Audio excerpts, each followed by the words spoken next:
चांदवड देवळा विधानसभा मतदारसंघातील महाविकास आघाडीचे उमेदवार शिरीष कुमार वसंतराव कोतवाल यांच्या प्रचारार्थ आज चांदवड येथील कृषी उत्पन्न बाजार समिती येथे संसदरत्न खासदार सुप्रियाताई सुळे यांची जाहीर सभा घेण्यात आली। चांदवड देवळा विधानसभा मतदारसंघाच्या निवडणुकीच्या प्रचारासाठी डॉक्टर DL कराड, शिवाजीराव ढवळे व घटक पक्षांचे सर्वच पदाधिकारी, कार्यकर्ते व मोठ्या संख्येने शेतकरी वर्ग यावेळी हजारोंच्या संख्येने उपस्थित होता।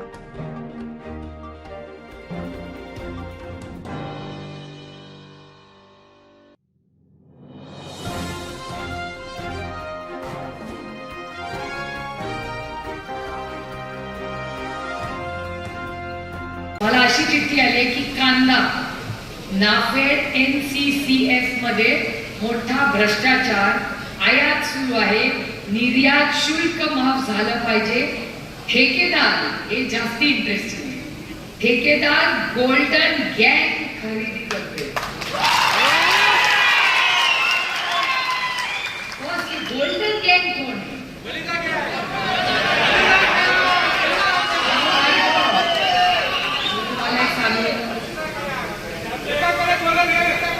तुम्हाला एक गोष्ट सांगू का?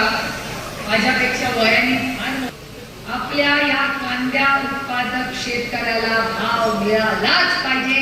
त्याच्यात भ्रष्टाचार असेल तर या पत्रकारांना घेऊन जा, स्टिंग ऑपरेशन करा आणि कळू दे देशाला काय भ्रष्टाचार चाललाय या गोल्डन गँगचा। थोडी गोल्डन गँग देवालाच ठाऊक। आता चिठ्ठी आली, पत्रकारांना तुम्ही पण जरा शोध चला। पोरांनो, पुरुषोत्तम बसू नको, तुला माहिती काय कोण आहे गोल्डन गँग? बघू बाई,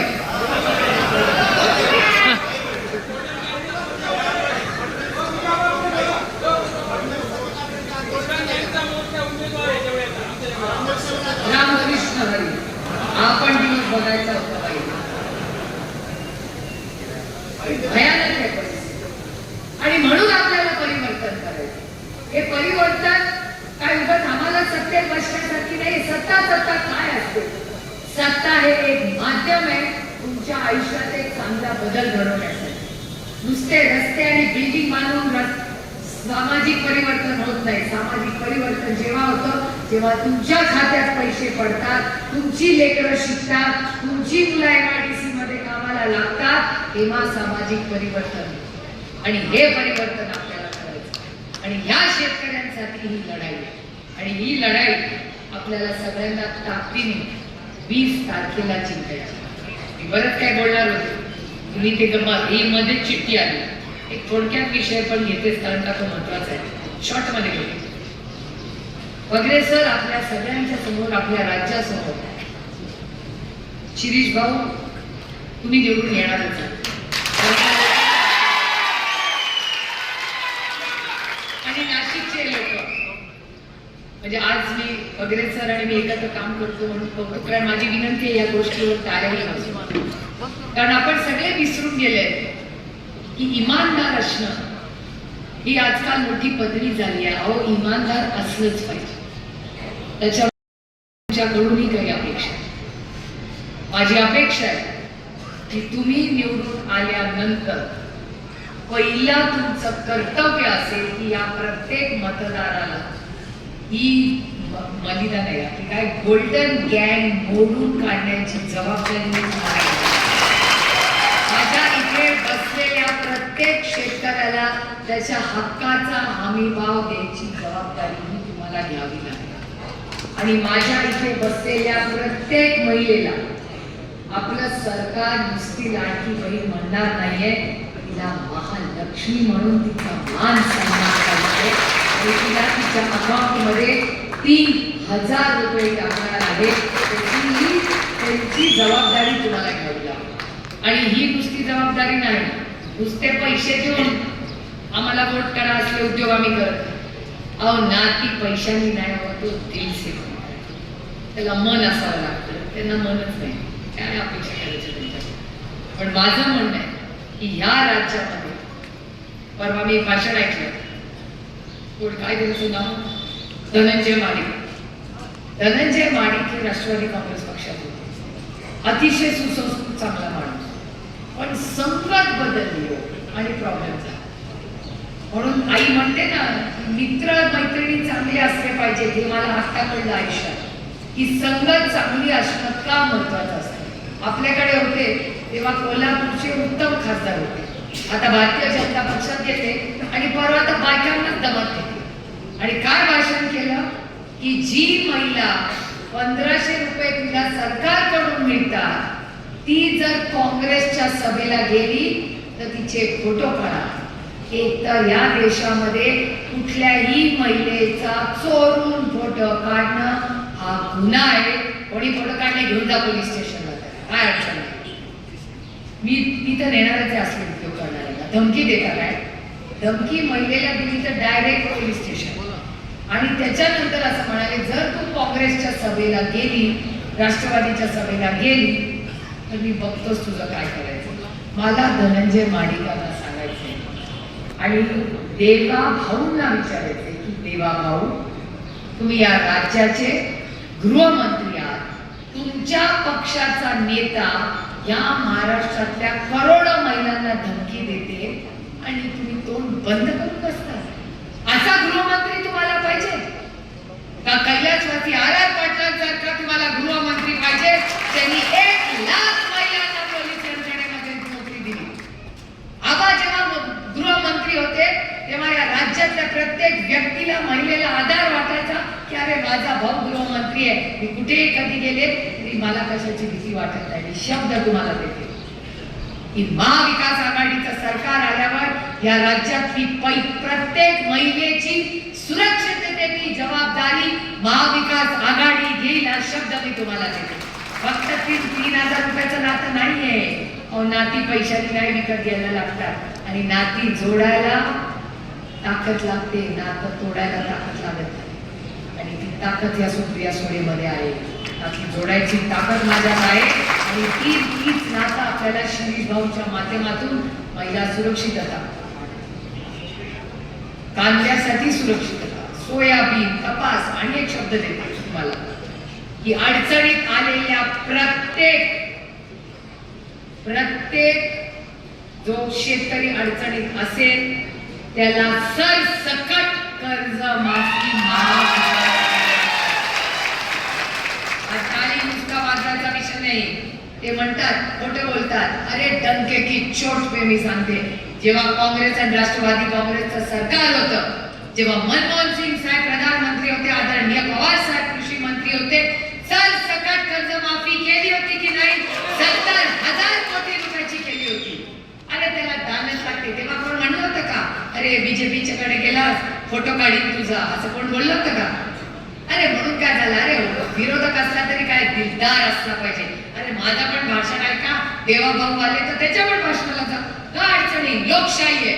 लोकशाहीमध्ये प्रत्येकाला प्रत्येकाचं भाषण ऐकायचा अधिकार आहे आणि पाहिजे त्याला मतदान करायचा अधिकार आहे. मी म्हणून म्हणते अरे विरोधक असला तरी दिलदार असला पाहिजे. याचं कारण माझा विश्वास भारतरत्न डॉक्टर बाबासाहेब आंबेडकरांच्या संविधानावर आहे आणि त्या संविधानाच्या चौकटीत राहून आम्ही आमचं राजकारण करतो.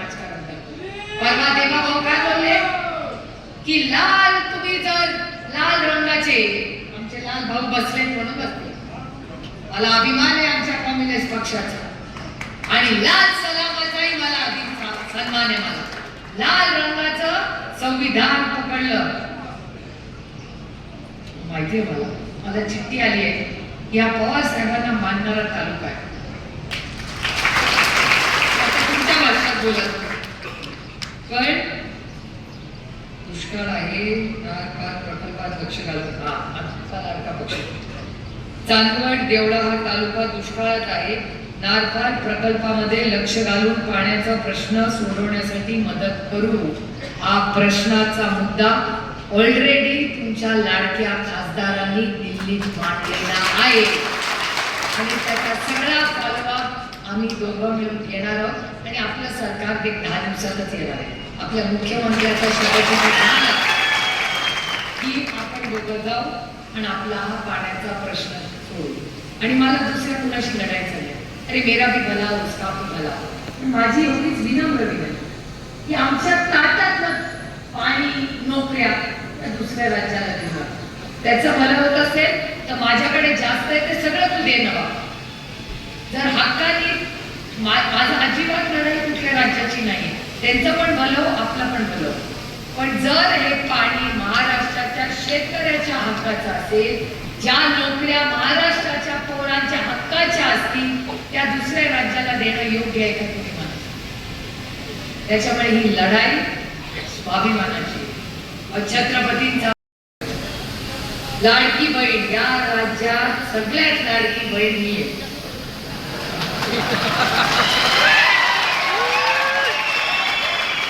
आणि लोकसभेत लाडकी नव्हते. लोकसभेत तुम्ही असा दणका दिला ना की लगेच मी लाडकी. मला खरं सांगा, ही योजना लोकसभेच्या आधी का नाही काढली? बहिणी लोकसभेत लाडक्या का नव्हत्या? कारण काय, फक्त मताचं राजकारण करतात. 1500 रुपये देऊन तुम्हाला लाडकी बहीण योजनेचं नाव सुरू केलं त्याने. आओ, बहिणींवर प्रेम करून बघा, यांना नात्याचाच अर्थ कळत नाही. यांना वाटतं सगळी नाती पैशाने विकत घेऊन येतात. जर सगळीच नाती पैशाने विकत घेऊन असती ना तर माझे बगरे सर कधीच निवडून आले नसते. आणि हेच काही या सरकारला कळत नाही की या देशात 50 खोके तुमचे एकदम ओके. इथे जे सगळे बसलेत ना या सभेमध्ये, या आमची सगळ्यात मोठी ताकद आमची इमानदारी आहे, याचा आम्हाला सारखा अभिमान आहे. आणि आमच्या महिला भगिनी पण. परवा एका पत्रकाराचा फोन आला, तुमचा लाडका पत्रकार आहे, मोठा दिल्लीवर आलाय, नाव आता नंतर सांगेन. त्यांनी तर नाशिकवर असा बॉम्ब टाकलाय की राजकारणच बदलून टाकलं. त्याने एक पुस्तक लिहिलं, त्याच्यात काय लिहिलंय नाशिक बद्दल, नाशिकचाच उल्लेख आहे त्याच्यात.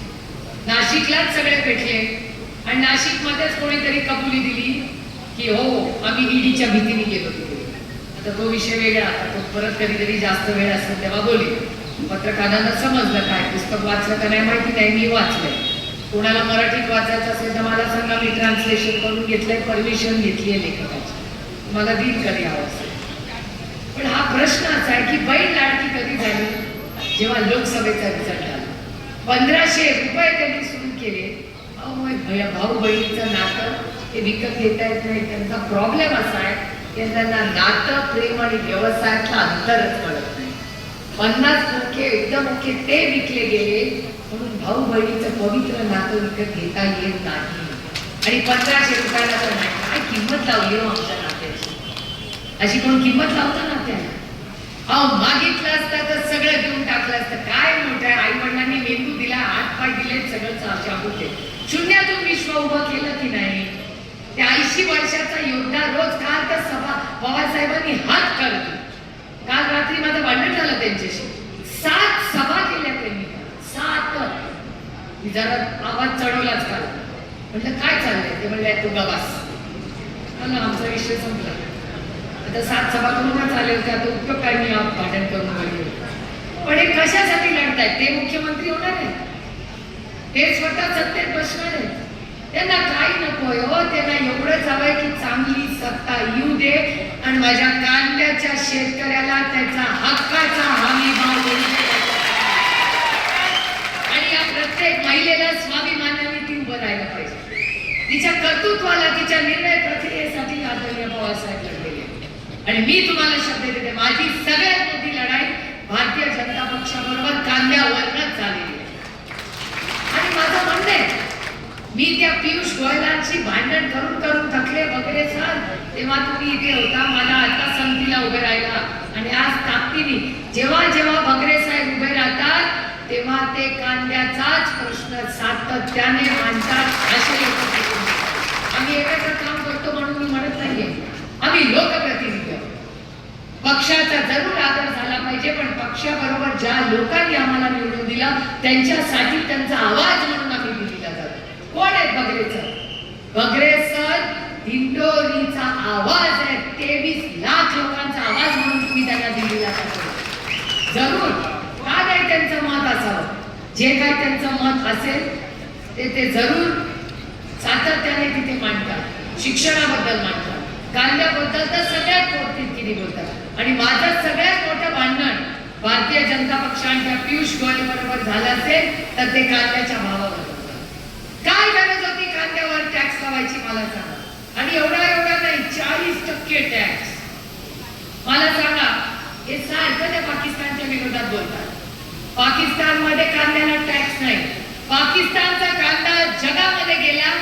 माझ्या कष्टकरी नाशिकच्या कष्टकरी शेतकऱ्यांचा परदेशात जाऊ नाही शकला, कारण 40% टॅक्स हे पाप कुणाचं आहे तर ते त्या भारतीय जनता पक्षाचं आहे.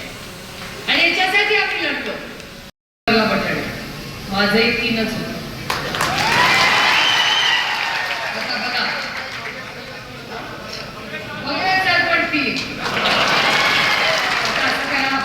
सर्टिफिकेटचं बोला आता, तर बाकी सगळं ठरलंय.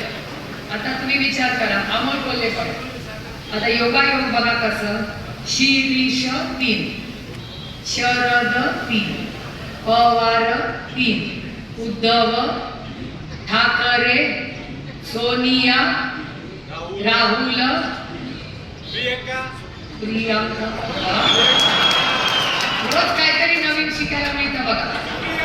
सुप्रिया 3, तुतारी 3, भास्कर 3, वगैरे 3, मशाल 3, काँग्रेस 3, तुतारी 3, विजय 3, गुलाल 3.